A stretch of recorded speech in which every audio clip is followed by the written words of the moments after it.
அனுமதியற்ற மனைப்பிரிவு unauthorised layout.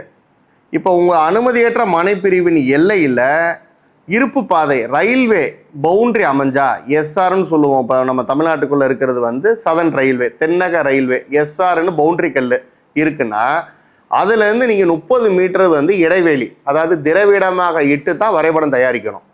சரி right, நான் 2016 அக்டோபருக்கு முன்னாடியே நான் விற்றுட்டேன், நெருக்கி விற்றுட்டேன். எல்லாம் என்கிட்ட ஒரு 50 மனைகள் இருக்குது, அதில் 45 மனைகளை விற்றுட்டேன், 5 தான் என்கிட்ட கைவசம் இருக்குது. நான் வந்து அதுக்கு தான் நான் வந்து அனுமதி பெறணும்.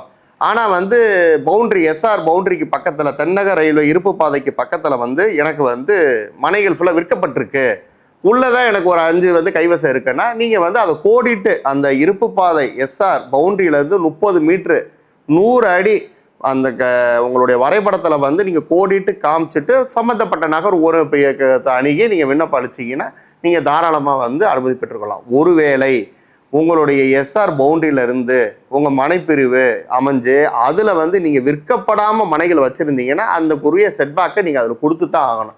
ஏன்னா இது வந்து நகர் ஊரமைப்பு இயக்க விதிகள் ரொம்ப தெளிவாக சொல்கிறாங்க.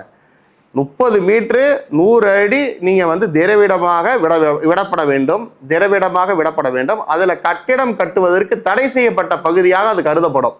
ஒருவேளை நீங்கள் விற்றுருந்தீங்கன்னா அது விற்கப்பட்ட மனையாக வந்து 2016 அக்டோபருக்கு முன்னாடி விற்றுருந்தீங்கன்னா அது விற்கப்பட்ட மனையாக கருதப்படும்.